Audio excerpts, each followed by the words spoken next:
നമസ്കാരം. മലയാളി വാർത്തയിലേക്ക് സ്വാഗതം. കോട്ടയം മെഡിക്കൽ കോളേജിൽ കെട്ടിടം തകർന്നു വീണ് മരിച്ച ബിന്ദുവിന്റെ കുടുംബത്തിന് ധനസഹായമായി ചാണ്ടി ഉമ്മൻ MLA 5 ലക്ഷം രൂപ പ്രഖ്യാപിച്ചിരിക്കുകയാണ്. സത്യത്തിൽ ചാണ്ടി ഉമ്മൻ MLA കാണുമ്പോൾ നമുക്ക് ഉമ്മൻചാണ്ടി തന്നെയാണ് ഓർമ്മ വരുന്നത്. കഴിഞ്ഞ ദിവസം രാത്രി അടക്കം വലിയ രീതിയിലുള്ള പ്രതിഷേധങ്ങൾ, ജനങ്ങളുടെ പ്രതിഷേധം അത് മുഖ്യമന്ത്രിയെ അറിയിക്കുക തന്നെ വേണം. ഇത്തരം തെമ്മാടിത്തരങ്ങൾ നമ്മുടെ സമൂഹത്തിൽ വെച്ച് പൊറുപ്പിക്കാൻ സാധിക്കുകയില്ല എന്ന് വളരെ കൃത്യമായും വ്യക്തമായും ചാണ്ടി ഉമ്മന് അത് പ്രതിഷേധമായി അറിയിക്കാൻ സാധിച്ചിട്ടുണ്ട്. ഉറക്കം പോലും ഇല്ലാതെ കഴിഞ്ഞ ദിവസം രാത്രികളിലൊക്കെ തന്നെ ബിന്ദുവിന്റെ മകനോടൊപ്പം അദ്ദേഹം ഉണ്ടായിരുന്നു. മാത്രമല്ല, ഇപ്പോഴും മൃതശരീരം വീട്ടിലെത്തിച്ച നിമിഷം മുതൽ ആ വീട്ടിൽ ഒരു അംഗമായി തന്നെ അവിടെ ഉണ്ടായിരുന്നു. 50,000 രൂപ സംസ്കാര ചടങ്ങിന് ആവശ്യമായ 50,000 രൂപ അദ്ദേഹമാണ് നൽകിയത്. ബാക്കി വരുന്ന തുക 5 ലക്ഷം രൂപയും അദ്ദേഹം ഉടനെ തന്നെ നൽകുമെന്നാണ് വിവരം ലഭിക്കുന്നത്. ഈ തുക ഉമ്മൻചാണ്ടി ഫൗണ്ടേഷനാണ് നൽകുന്നത്. നേരത്തെ സർക്കാർ ധനസഹായം നൽകുമെന്ന് മന്ത്രി VN വാസവൻ പ്രഖ്യാപിച്ചിരുന്നു. ഇന്നത്തെ സംസ്കാര ചടങ്ങിനായി 50,000 രൂപയും നൽകുമെന്ന് മന്ത്രി വ്യക്തമാക്കിയിരുന്നു. ഇതിന് പിന്നാലെയാണ് ചാണ്ടി ഉമ്മന്റെയും ധനസഹായം പ്രഖ്യാപനം.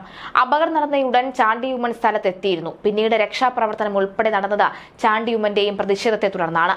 മന്ത്രിക്ക് കൃത്യമായ വീഴ്ചയുണ്ടായി എന്നും ഇനി ഒളിച്ചു മറയ്ക്കാനില്ല എന്നും ഒളിച്ചു കളിക്കേണ്ട എന്നും ജനങ്ങളെല്ലാം കണ്ടുകൊണ്ടിരിക്കുകയാണെന്നും അദ്ദേഹം പറഞ്ഞു. ഇത് വിദേശ രാജ്യത്തായിരുന്നു സംഭവിച്ചത് എങ്കിൽ കൃത്യമായ നിയമ നടപടികളാണ് സ്വീകരിക്കുന്നത്. ഇത് ഒഴിവാക്കാമായിരുന്ന അപകടമായിരുന്നു. പഴയ കെട്ടിടം നേരത്തെ പൊളിച്ചു മാറ്റിയിരുന്നുവെങ്കിൽ ഈ ദുരന്തം ഒഴിവാകുമായിരുന്നു എന്നും ചാണ്ടി ഉമ്മൻ പറഞ്ഞു. സർക്കാർ ഇതുവരെ വ്യക്തമായ നിലപാട് പറഞ്ഞിട്ടില്ല എന്ന് ചൂണ്ടിക്കാട്ടിയ അദ്ദേഹം അപകടം നടന്ന ദിവസം കോട്ടയത്തുണ്ടായിരുന്ന മുഖ്യമന്ത്രി ബിന്ദുവിന്റെ വീട്ടിലെത്താനോ കുടുംബത്തെ നേരിൽ കാണുവാനോ തയ്യാറായില്ല എന്ന് വിമർശിച്ചു. മാത്രമല്ല, അഭിപ്രായം ചോദിച്ച അല്ലെങ്കിൽ ഈ ഒരു സാഹചര്യത്തിൽ അദ്ദേഹത്തിന് താങ്കൾക്ക് എന്താണ് പറയാനുള്ളത് എന്ന ചോദ്യവുമായി എത്തിയ മാധ്യമപ്രവർത്തകരെ ആട്ടിവിടുന്ന സാഹചര്യവും കൂടി ഉണ്ടായിരുന്നു. പറയാനുള്ളതെല്ലാം മന്ത്രിമാർ പറയുമെന്നായിരുന്നു മുഖ്യമന്ത്രി വിശദീകരിച്ചത്. എന്തായാലും ഒരു CPIM നേതാവും പോലും സംഭവ സ്ഥലത്ത് പോയിരുന്നില്ല. കുടുംബത്തെ ഇങ്ങനെ ഉപേക്ഷിക്കാൻ എങ്ങനെ സാധിച്ചു എന്ന ചോദ്യമാണ് ഉയർന്നത്. നീതി ഉറപ്പാക്കും വരെ പിന്തിരിയില്ല എന്നും അദ്ദേഹം പറയുകയാണ്. ബിന്ദുവിന് മൃതദേഹവുമായി പോയ ആംബുലൻസ് തടഞ്ഞ് പ്രകടനം നടത്തിയതിന് കേസെടുത്തതിലും MLA ശക്തമായി പ്രതികരിച്ചു. ബിന്ദുവിന്റെ ബന്ധുവിനോട് ഒരു വാക്ക് പറഞ്ഞിട്ട് വാഹനം വിടാൻ തയ്യാറായിരുന്നു. ബിന്ദുവിന്റെ കുടുംബത്തിന് വേണ്ട സഹായം എത്തിക്കണം, കുടുംബത്തിന് വേണ്ട പാക്കേജ് കൊടുക്കണം, പാക്കേജ് നടപ്പിലാക്കണം, കുടുംബത്തിന് ജോലി, 25 ലക്ഷം രൂപ, കുഞ്ഞിനെ ദത്തെടുക്കുക, ചികിത്സാ ചെലവ് എഴുതിത്തള്ളണം എന്നടക്കം കുടുംബത്തോട് സർക്കാരിനോടും ആവശ്യപ്പെടണം എന്ന് പറയാനായിരുന്നു ആംബുലൻസ് നിർത്താൻ ആവശ്യപ്പെട്ടത്.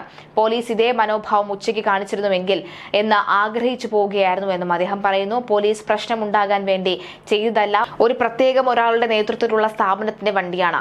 ഇതുപോലത്തെ 1000 കേസിൽ പ്രതിയാക്കാൻ തയ്യാറാണ്. അതിന് ഞാൻ ഒരു തരത്തിലുമുള്ള വിട്ടുവീഴ്ചയ്ക്കുമില്ല. 1 2 1000 കേസ് എടുത്താലും ഞാൻ നിൽക്കാൻ തയ്യാറാണ് എന്നും പറയുകയാണ്. കള്ളക്കേസ് എടുത്തുകൊണ്ട് തളരില്ല എന്നും നേരിട്ടൊള്ളാം എന്നുമാണ് ചാണ്ടി ഉമ്മൻ പ്രതികരിച്ചത്. എന്നാലും ചാണ്ടി ഉമ്മൻ മറ്റൊരു ഉമ്മൻചാണ്ടിയായി മാറുന്ന കാഴ്ച നമുക്ക് കാണാൻ സാധിക്കുന്നത്. എന്തായാലും ചാണ്ടി ഉമ്മൻ പറഞ്ഞ പോലെ തന്നെ 25 ലക്ഷം രൂപ, ആ കുടുംബത്തിലെ ഒരാൾക്ക് ജോലി, ആ കുട്ടിയുടെ ചികിത്സ എഴുതിത്തള്ളണം, കുട്ടിയെ ദത്തെടുക്കണം തുടങ്ങിയ കാര്യങ്ങൾ, ആവശ്യങ്ങൾ മുഖ്യമന്ത്രി പിണറായി വിജയൻ അടങ്ങുന്ന മന്ത്രിസഭാ യോഗം ഒരു തീരുമാനത്തിലേക്ക് എത്തുമെന്നാണ് അറിയാൻ സാധിക്കുന്നത്. ആലോചിച്ചൊരു തീരുമാനത്തിൽ എത്തുമെന്നാണ് അറിയാൻ സാധിക്കുന്നത്. പക്ഷെ അപ്പോഴും ആ കുടുംബം പറയുന്നത് കണ്ണിൽ ചോരയുണ്ടെങ്കിൽ, മനസാക്ഷി ഉണ്ടെങ്കിൽ അവരത് ചെയ്യട്ടെ, ഞങ്ങളൊന്നിനും ആവശ്യപ്പെടുന്നില്ല, അവർക്ക് മനസാക്ഷി ഉണ്ടെങ്കിൽ അവരത് ചെയ്യട്ടെ.